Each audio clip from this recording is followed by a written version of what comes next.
the group to give them the 4,000 kwacha, 400 kwacha Zambia currency, and to sign all necessary passes to enable them to cross the Luangwa River to Lusaka.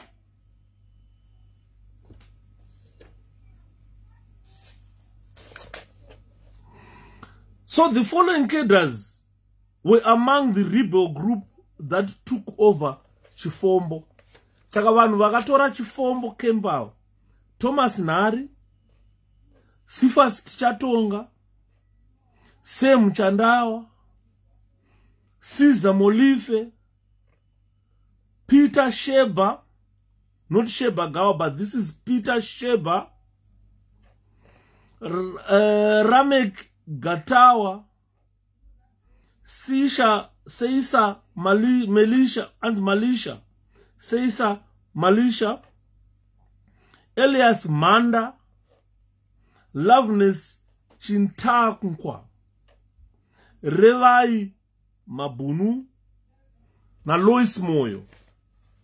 So these were the cadres who took over the control of Chifombo, and others are listed as Muchaneta Mabunu, Fungai Musha, Timothy Chireza, Chemist Nguve, Nhari-Badza, Elizabeth Mujganevana, Hewit Mangena, Farai kufa kunesu, Catherine garane wako, nephew Ndanga, and mativonesa kupfua mandu. Hanzi mativonesa kupfua mandu. So these were the cadres who took over control of Chifombo and sent who were there to go to the front. Go and fight, guys. You're busy drinking. You are smoking, drinking whiskey, smoking cigarettes whilst we are fighting in the bush. So these people were sent to go and fight rather than just keep there drinking. Vachireva netuskana, vachirara vakatsamira tuzamu tuaskana. So after taking over Chifombo, Nari, Chireza, Chatonga, Molife, and Sem Chandawa, they left for Lusaka on the 30th of November 1974. They passed through Luangwa and intimated Peter Sheba and nephew Ndanga about their design and asked for their support. Both men differed as they were of the opinion that Nari would not give support to such a move. However, they followed the group the next day to Lusaka. The Nari group arrived in Lusaka, and on the 1st December 1974, they were arrested.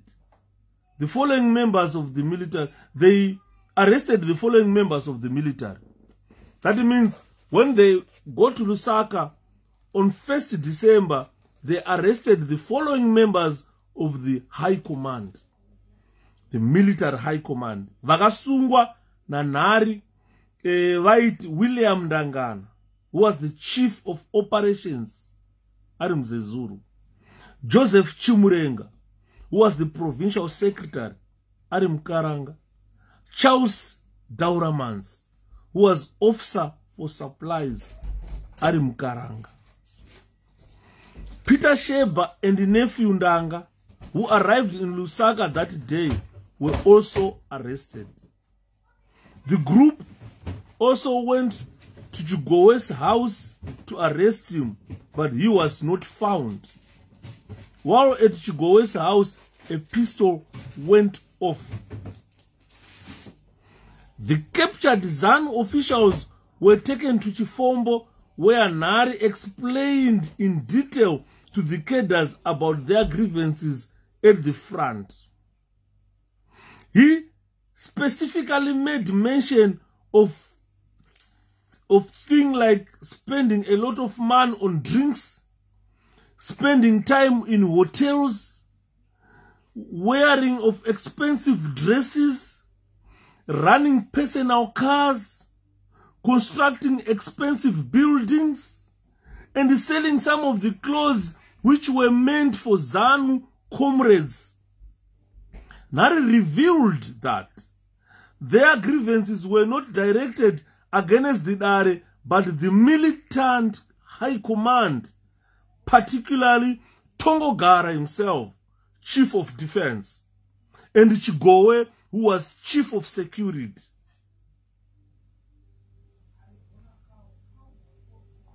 Ndangana, here they said Mzezuru, but thanks Josh, as far as I know Ndangana, I worked with one of Ndangana's girlfriends during the war. I worked with her. She was my instructor. She was Ndau. She was Ndau. Definitely she was Ndau. Not, she was Ndau Manyika. I think she was Manyika, not Mzezuru. I know that. I know that. Thank you for, this was written in this report. So it was further alleged that Tongogara and Ndangana had sent poison to Chifombo in the form of tablets, which were meant to kill Badza, Nari, and Chatonga. So Tongogara had sent tablets which were meant to kill Badza, Nari, Natshatonga. After listening to Nari, Peter Sheba and his nephew Ndanga agreed to support him and consequently joined the group. So these cadres who were arrested in Lusaka, they were taken to Chifombo. When they were taken to Chifombo, there were explanations that cadres Pafranda, but they've got grievances. And some of the grievances are the ones that were stipulated in this report. And when these guys listened attentively, they said, yes, these are our genuine grievances. And they agreed to support Nari, so they joined Nari. After this,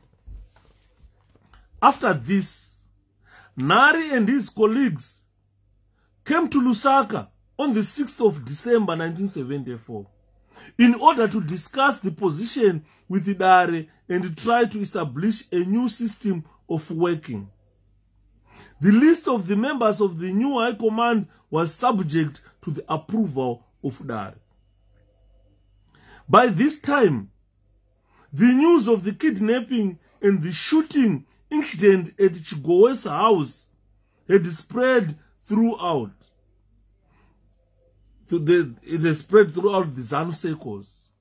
There appeared to have been a division of opinion among ZANU leaders on what appropriate steps to take against the Nari group. Some called for tough action while others advocated for negotiations with the rebels. Both the Nari and the High Command finally opted for mediation. As unit talks were taking place in Lusaka at this time, members of the Nari were finally occupied. However, they mandated Josiah Tongogara, Chief of Defense, and John Mataure, Political Commissar, to hold discussions with the Nari group.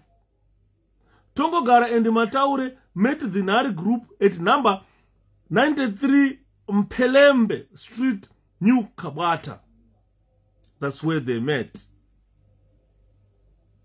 At the meeting, Nari, as a spokesman for his group, outlined all their grievances to Tongogara and Mataure.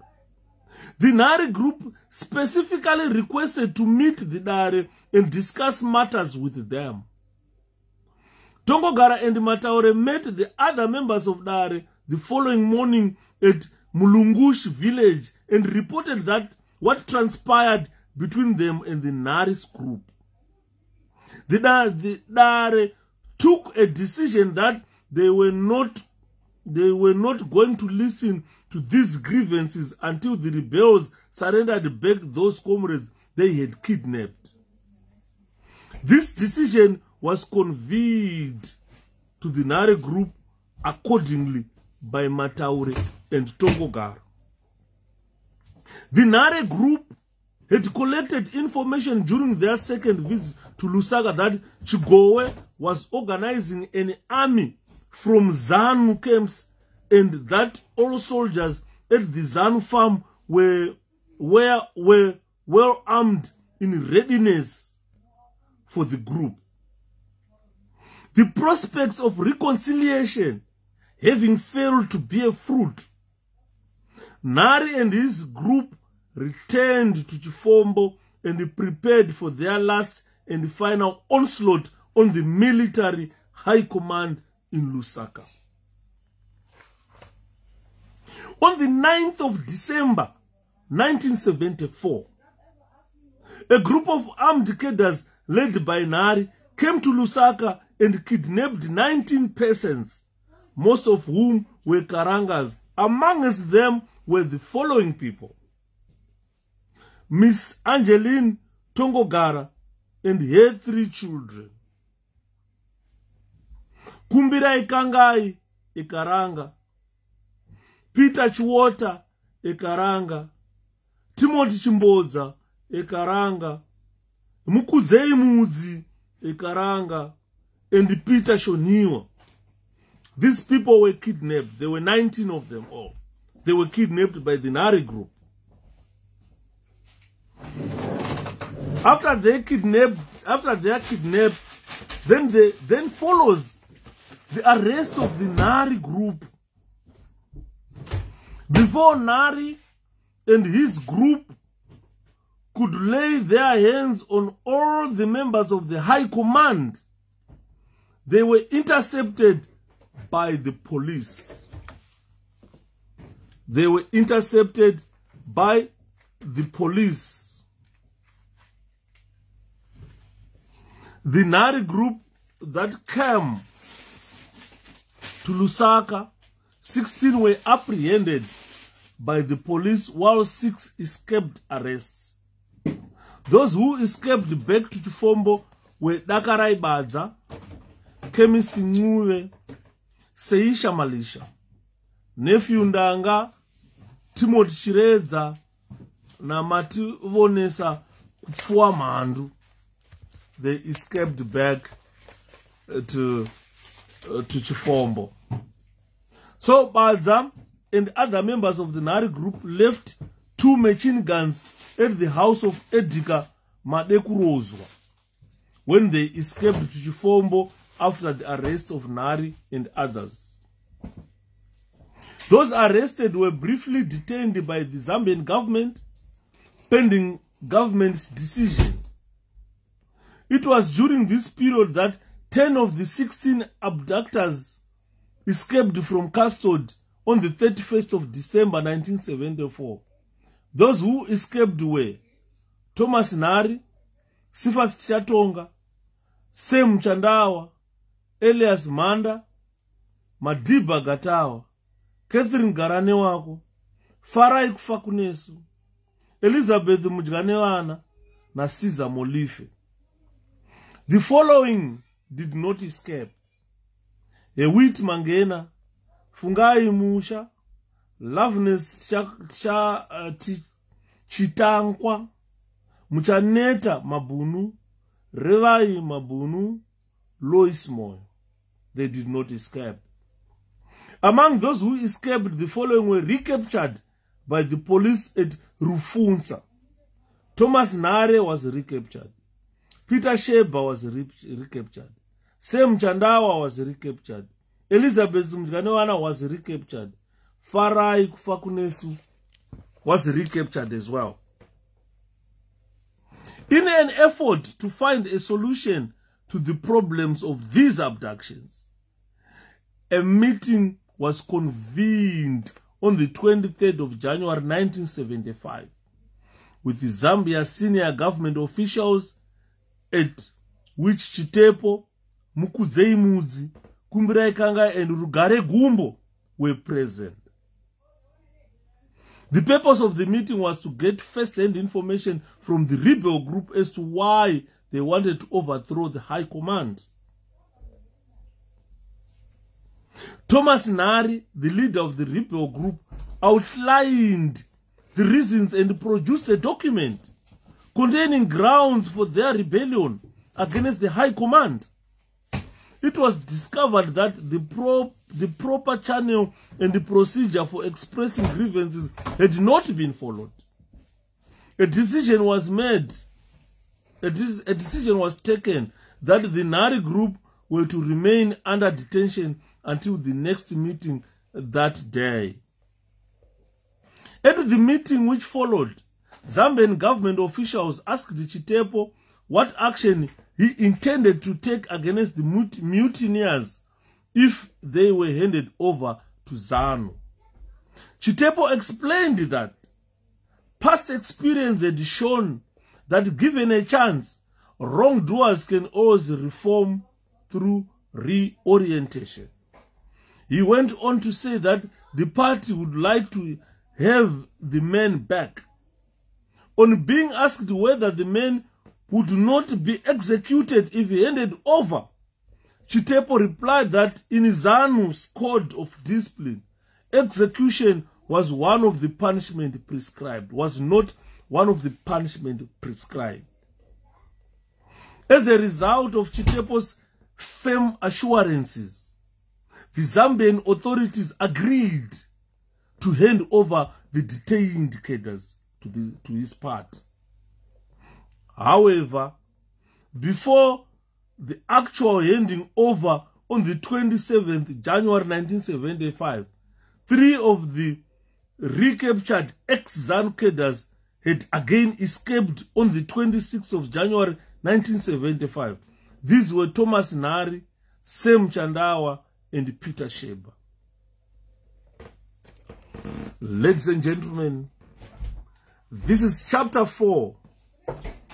This is chapter 4, which is episode 3. Episode 3 of the Nari Rebellion. This is how the rebellion started. This is how the Nari people, Nari and his people rebelled against the high command. And their grievances were genuine.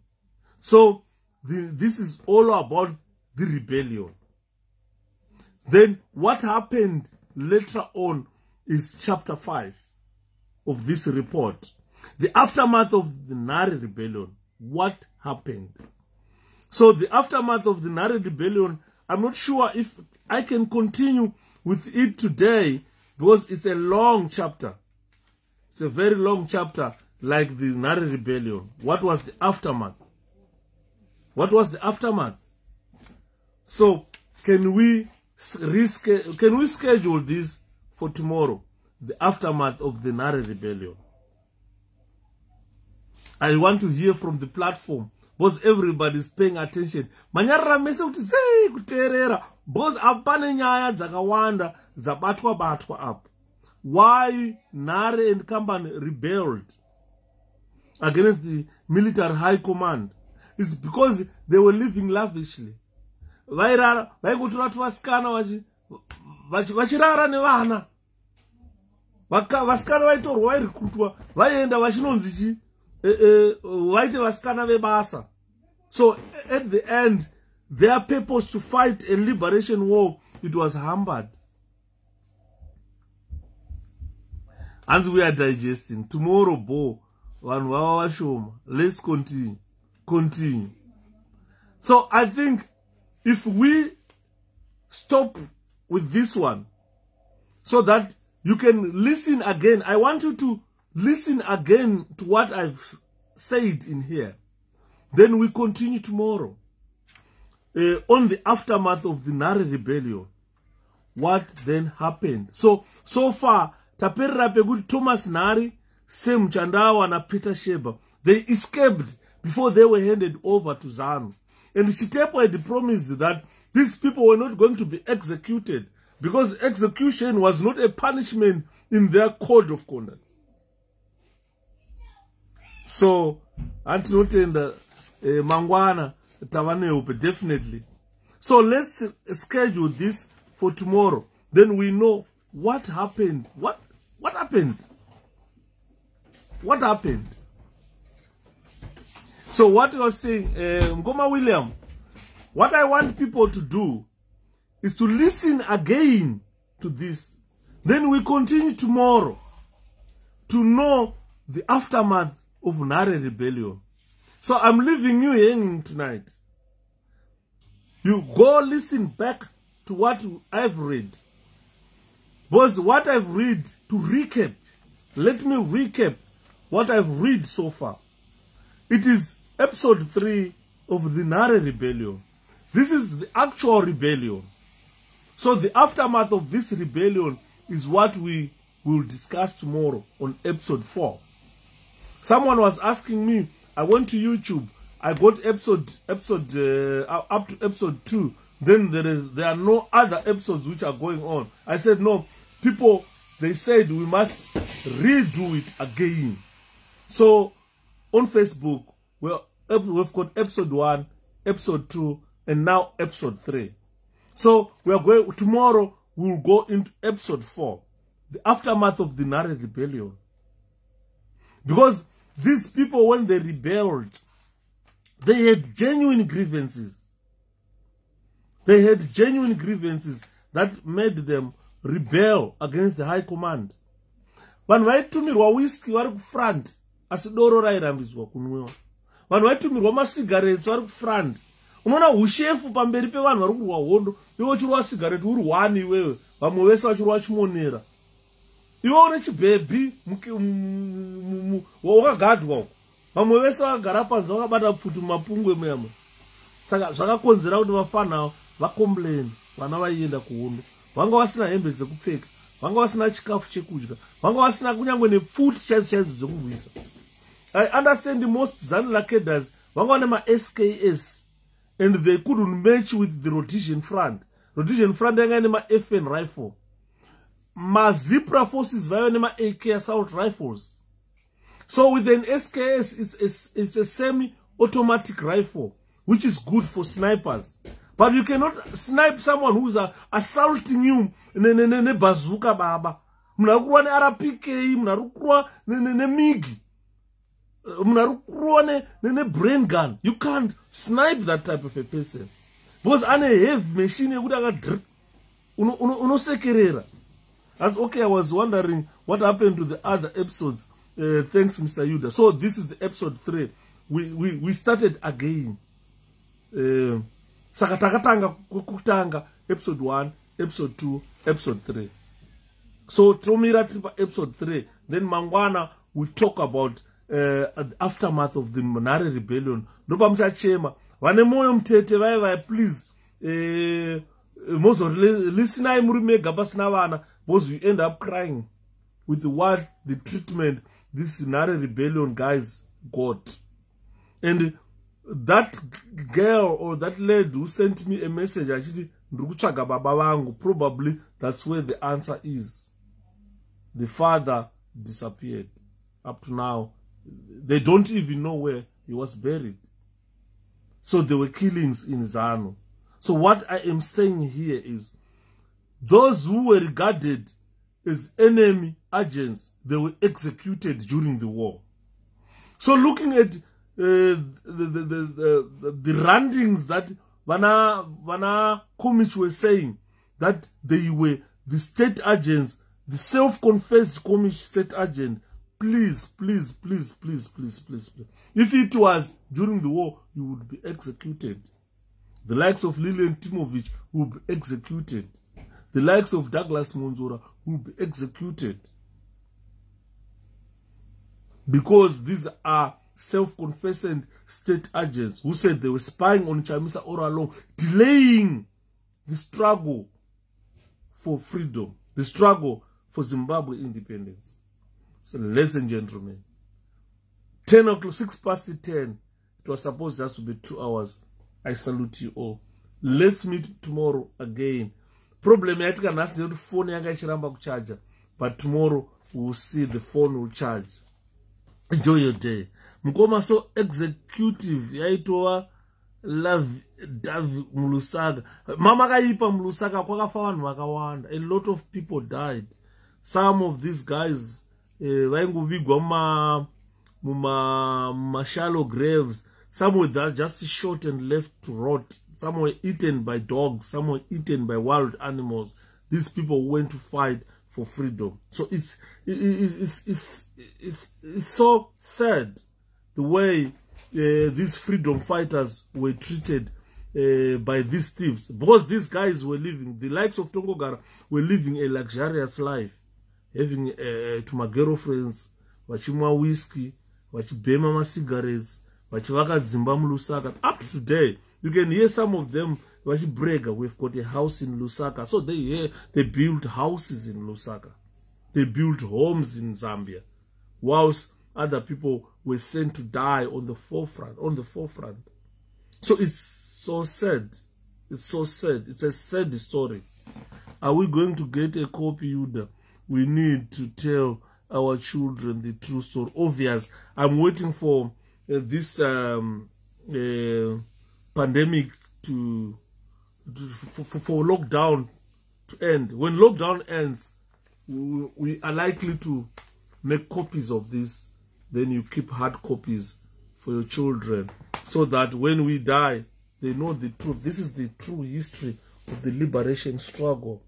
Not fictions. I'm no Rambo. say when things were like this. Good night, ladies and gentlemen. Enjoy your day. Tomorrow we talk about the aftermath of the Nari Rebellion. I want you to listen to this again, this video, and come up with ideas so that when we go into episode 4 tomorrow, you'll be all well versed with episode 3. Thank you so much. As I'm so happy to share. I always block this idiot. I don't know why he's here. I always block this idiot who share rubbish on this one. HIV, what doesn't concern us. We are in the fight for independence here. So, ladies and gentlemen, I salute you. Enjoy your day. They betrayed our commitment for freedom. That's why our history is in the making, because they don't have the truth. Thank you so much. Enjoy your day. I salute you all. Good night.